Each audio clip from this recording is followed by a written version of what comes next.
알기 쉬운 과학, 재미있는 한이야.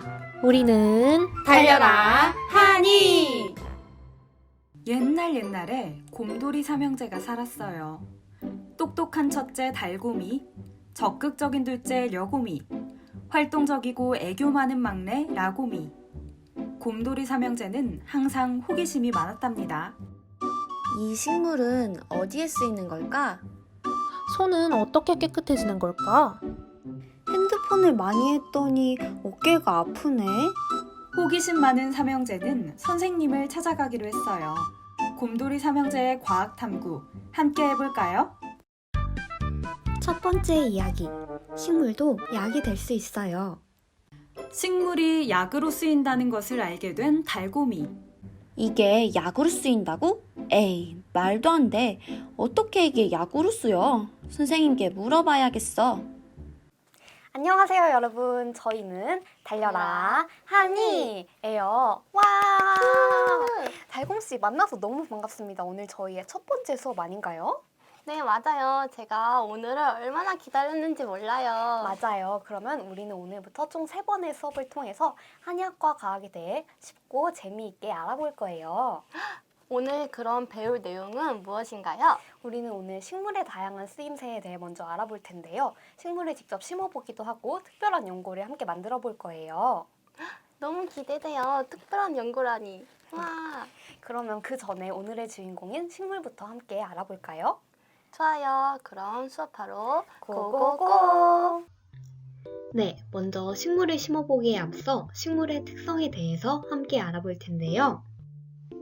먼저 식물의 구성 단계를 알아보겠습니다. 식물은 여러 가지 기관들로 이루어져 있는데요. 꽃, 잎, 줄기, 뿌리의 기관들이 모여서 하나의 식물 개체를 이루고 있습니다. 그럼 각 기관의 기능을 알아볼까요? 첫 번째로는 뿌리의 기능을 함께 알아보겠습니다. 첫 번째로는 흡수작용인데요. 뿌리는 흙 속의 물과 무기양분을 흡수합니다. 또 지지작용을 하는데요. 많은 뿌리가 땅속에 뻗어 있으면서 식물체를 지지하게 됩니다. 그래서 식물은 거친 비바람에도 쓰러지지 않고 잘 견딜 수 있는 것입니다. 다음은 저장작용인데요.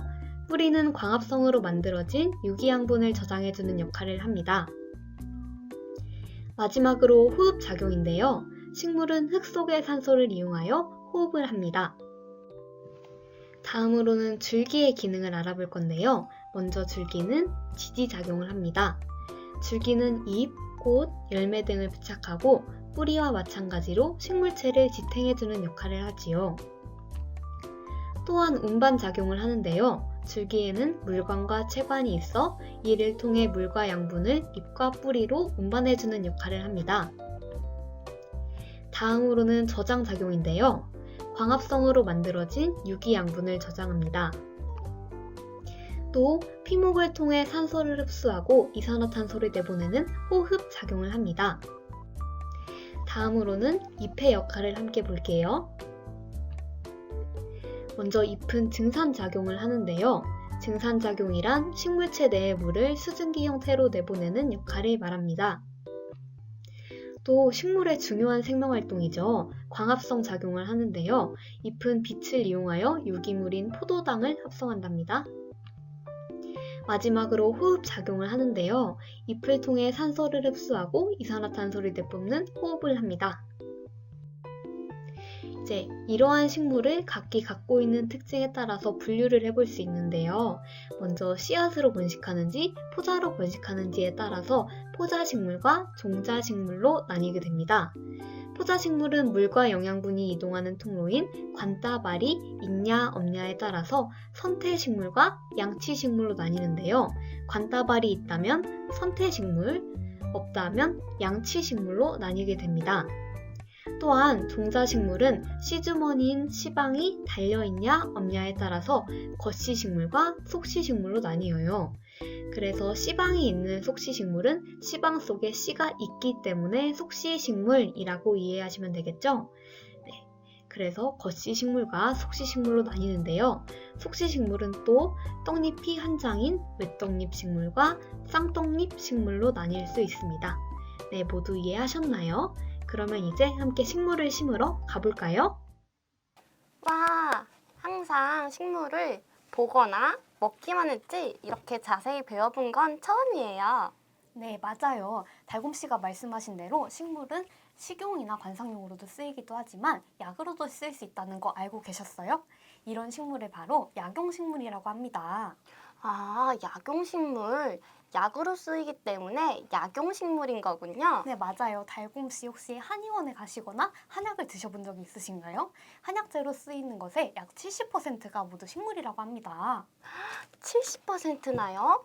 생각해보니까 도라지나 인삼 같은 것도 식물이었네요. 네, 맞아요. 한약재로 쓰이는 식물은 주로 뿌리나 뿌리 줄기 부위를 쓰기 때문에 뿌리 본과 풀 초자를 따서 본초라고 한다고 해요. 아, 그럼 오늘 심어볼 식물도 본초 식물인 건가요? 네, 맞아요. 오늘 심어볼 식물은 바로 민들레입니다. 와, 우리가 그 길에서 보던 민들레도 본초 식물인 거예요? 네, 맞아요. 민들레는 한의학에서 포공형이라는 이름을 가지고 있는데요. 포공형은 열을 내려주고 해독작용이 있어서 뾰루지나 간염, 소화장애, 식중독 등을 치료하는 데 쓰인다고 합니다. 진짜요? 빨리 심어보고 싶어요. 그래요. 그럼 같이 준비물부터 알아볼까요? 고고고! 그럼 준비물을 확인해 볼까요? 화분, 거름망, 배양토, 씨앗, 컵 모두 준비되셨나요? 그럼 시작해 볼까요? 맨 먼저 거름망을 화분 크기에 맞춰서 잘라주세요. 저는 미리 잘라왔으니까 바로 시작할게요. 자, 그러면 거름망을 화분에 담고 배양토를 담아주세요. 네.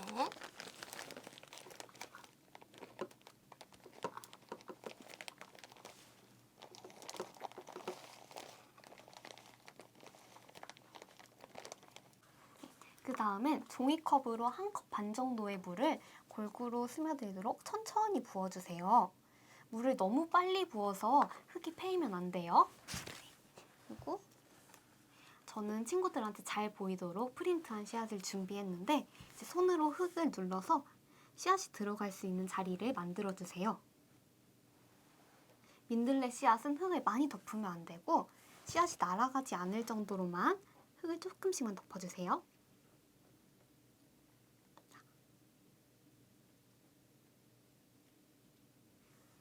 그럼 민들레 화분 만들기 완성입니다. 7일에서 10일 정도 기다리면 싹이 나기 시작할 거예요. 진짜요? 너무 기대돼요.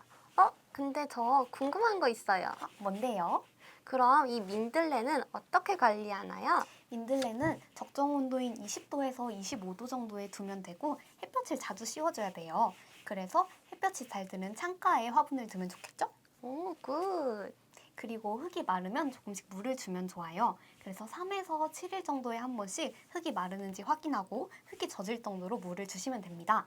화분이 마르지 않도록 화분을 잘 지켜봐야겠죠?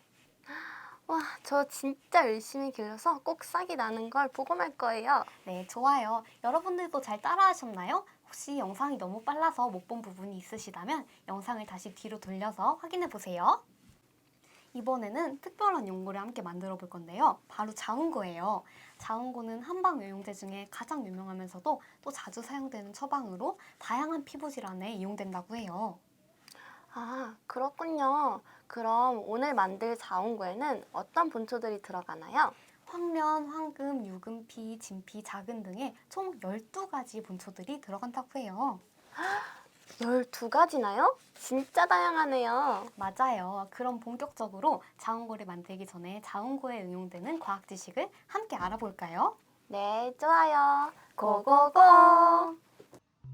네, 이번에는 물질의 3가지 상태 변화를 함께 알아보겠습니다. 먼저 물질의 3가지 상태에 대해 함께 알아볼 텐데요. 대부분의 물질은 고체, 액체, 기체의 3가지 상태 중에 하나로 존재합니다. 네, 이제 각 상태의 성질에 대해서 함께 알아볼 텐데요. 먼저 고체부터 알아보겠습니다. 고체는 여러분들이 알듯이 모양은 일정하고 단단하고 부피도 일정합니다. 또 흐르는 성질은 없습니다. 반면 액체의 경우 모양이 담는 용기에 따라 변할 수 있고요. 부피는 일정하고 흐르는 성질은 있습니다. 또한 기체는 모양 역시 담는 용기에 따라 변할 수 있고요. 부피도 쉽게 변할 수 있습니다. 또 같은 부피의 고체와 액체에 비해 훨씬 가벼운 특징이 있습니다. 또 흐르는 성질도 우리 눈에 보이지는 않지만 가지고 있습니다. 이와 같이 세 가지의 상태가 있는데요. 상태 변화란 이렇게 고체가 액체로, 액체가 기체로 변하는 것과 같이 물질의 상태가 변화하는 것을 말합니다. 다만 물질의 상태가 변해도 물질 고유의 성질은 변하지 않는다는 점 꼭 기억해둬야겠죠? 다음은 물질의 상태 변화 중에 고체와 액체의 변화를 함께 알아볼 거예요. 오늘 우리가 자운고를 만들 때 사용할 원리이기도 한데요. 딱딱한 밀랍이 어떻게 자운고를 만들 수 있는 액체로 변하는지 그 현상을 함께 알아보도록 합시다. 먼저 고체가 가열되어 액체로 변하는 현상을 융해라고 해요. 예를 들어 따뜻한 빵에 버터를 바르면 버터가 녹는 현상, 얼음 조각이 녹는 현상, 그리고 우리가 오늘 보게 될 딱딱한 밀랍이 녹아서 자운고를 만들 수 있는 액체로 변하는 현상, 이것들은 모두 융해 현상입니다. 반대로 액체가 냉각되어서 고체로 변하는 현상을 응고라고 해요. 뜨거운 고깃국이 식으면 기름이 굳는 현상이나 마그마가 굳어서 암석이 되는 현상과 같은 것들이 모두 응고 현상입니다. 오늘 우리가 만든 자운고 액체가 다시 굳어서 자운고로 변하면 그것이 응고라고 할 수 있겠죠? 다음으로 상태 변화에 따른 분자의 배열을 알아볼 텐데요. 물질을 이루는 분자의 배열은 상태에 따라서 달라집니다. 고체에서 액체, 기체로 갈수록 분자의 배열이 점점 멀어집니다. 그래서 상태 변화 시에 물질의 부피가 달라지는 것이에요. 고체에서 액체로 갈수록, 기체로 갈수록 점점 멀어지니까 물질의 부피도 점점 커지겠죠? 방금 말씀드린 것처럼 상태가 변할 때 분자의 배열은 변하지만 물질의 고유한 성질과 분자의 종류, 분자의 크기는 변하지 않는다는 점 꼭 기억해 두세요. 다음으로 상태 변화와 상태 변화에 쓰이는 열 에너지에 대해서 함께 알아볼까요? 먼저 열 에너지를 흡수하는 변화를 볼 텐데요. 고체가 액체로 변할 때의 상태 변화를 함께 볼게요. 녹는 점이란 고체가 용해되는 동안 일정하게 유지되는 온도를 말해요. 얼음의 녹는 점이란 얼음이 녹아 물로 변하는 온도를 말하는 것이겠죠? 이와 같이 고체가 녹고 있는 동안에는 열 에너지를 계속 공급해도 더 이상 온도가 올라가지 않고 일정하게 유지되는 부분이 있는데요. 여기 그래프를 보면 온도가 올라가다가 잠깐 올라가지 않고 일정하게 유지되는 부분이 있죠. 왜 그런 것일까요? 이것은 고체에서 액체로 상태가 변화하는데 공급된 열 에너지가 쓰이기 때문입니다. 고체가 녹아서 액체로 변화하는데 에너지가 필요하기 때문에 열 에너지가 상태 변화 에너지로 쓰여서 그동안은 온도가 올라가지 않는 것이에요. 이러한 열 에너지의 이름을 융해열이라고 하는데요. 융해열은 고체가 액체로 상태 변화할 때 흡수하는 열 에너지를 의미합니다. 이렇게 고체가 모두 액체로 변하고 나면 액체의 온도는 다시 올라가는 것을 볼 수 있습니다. 반대로 열 에너지를 방출하는 변화는 무엇일까요? 액체가 식으면서 고체로 변할 때의 상태 변화를 함께 봅시다. 그래프를 보면 액체가 식으면서 온도가 계속 내려가다가 변하지 않고 일정하게 유지되는 부분이 있죠. 이 부분을 바로 어는 점이라고 하는데요. 액체가 응고하는 동안에 일정하게 유지되는 온도를 의미합니다. 아까 고체가 용해될 때 더 이상 온도가 올라가지 않았던 지점이 있었던 것처럼 액체가 응고되는 동안에는 열 에너지를 계속 빼앗아도 더 이상 온도가 내려가지 않고 일정하게 유지되는 부분이 있는데요. 이것은 액체에서 고체로 상태가 변화하면서 열 에너지를 방출하기 때문입니다. 이때 방출되는 열 에너지를 응고열이라고 하는데요. 액체가 고체로 상태 변화할 때 방출되는 열 에너지를 말합니다. 액체가 모두 고체로 변하고 나면 더 이상 열 에너지를 방출하지 않으니까 고체의 온도가 다시 내려가게 되겠죠? 이때 하나의 물질이면 액체가 고체로 변하는 어는 점과 고체가 액체로 변하는 녹는 점은 서로 같다는 점 꼭 기억해 두세요. 여러분 모두 잘 이해하셨나요? 이제 방금 배운 원리를 응용해서 같이 자운고를 만들러 가볼까요? 달곰씨, 조금 어려운 내용이었는데 이해가 잘 되셨나요? 그러니까 고체에서 액체로 변하는 건 용해, 그 반대는 응고, 그리고 이런 상황 속에서 열 에너지가 방출을 되거나 흡수되면서 분자의 배열이 달라진다는 거죠? 오, 맞아요. 그리고 이렇게 상태가 변화해도 물질의 성질은 변하지 않는다는 점. 그래서 우리가 오늘 사용할 연고를 이렇게 녹였다가 굳혔다가 해도 문제없이 잘 사용할 수 있다는 거예요. 와, 너무 재밌겠다. 빨리 자원고 만들러 가요. 자, 그럼 지금부터 자원고를 함께 만들어 볼 건데요. 준비물은 자원고를 담을 케이스, 그리고 자원고 인퓨즈드 오일과 각종 오일, 밀랍, 비타민 E, 라벤더 오일, 나무 막대, 그리고 종이컵입니다. 자, 먼저 종이컵에 밀랍과 각종 오일들을 넣어주세요.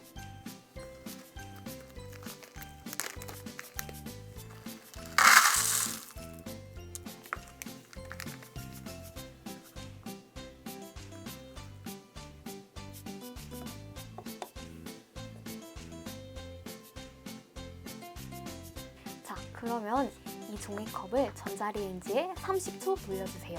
그리고 나서 꺼내서 나무 막대로 잘 저어주세요. 그리고 밀랍이 전부 녹을 때까지 이 과정을 반복해주세요. 한 번에 너무 오래 돌리면 탈 수 있으니까 꼭 30초 돌리고 꺼내서 적고 30초 돌리고 꺼내서 적고 이 과정을 반복해주세요. 그리고 밀랍이 들어있는 종이컵은 뜨거우니까 꼭 조심하셔야 해요. 네, 재료가 전부 녹았는데요. 전부 녹인 재료를 1에서 2분 정도 식혀주고 비타민 E와 에센셜 오일을 넣어서 잘 저어줍니다.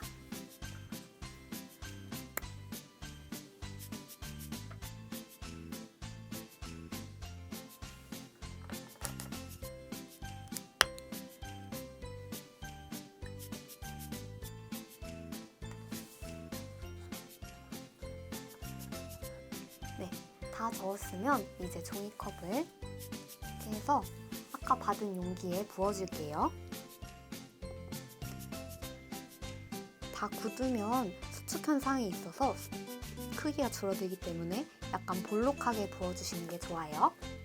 네, 그럼 케이스에 다 부었으면 충분히 굳을 때까지 30분 정도 기다려서 말려주세요. 예쁘게 굳혀주면 완성! 와, 완성하니까 정말 뿌듯하네요. 그리고 오늘 약용식물에 대해서 정말 많은 것들을 배운 날이었어요. 그런가요? 정말 다행이네요. 여러분들도 즐겁게 잘 따라오셨나요? 오늘 심은 식물도 열심히 잘 키우시고 오늘 만든 자원고도 유용하게 잘 사용하시길 바라요. 잠깐, 이게 뭔가요? 세상에, 제가 제일 좋아하는 가로세로 퀴즈잖아요. 맞아요. 오늘 배운 한의학에 대해서 더 쉽고 재미있게 알아볼 수 있는 한의학 가로세로 퀴즈예요. 세상에, 너무 재밌겠다. 저 지금 당장 풀어볼 거예요. 좋아요. 한번 열심히 풀어보도록 해요. 친구들도 같이 풀어볼 거죠? 인터넷 찬스를 이용해도 됩니다. 그리고 정답은 뒤에서 제가 알려줄게요.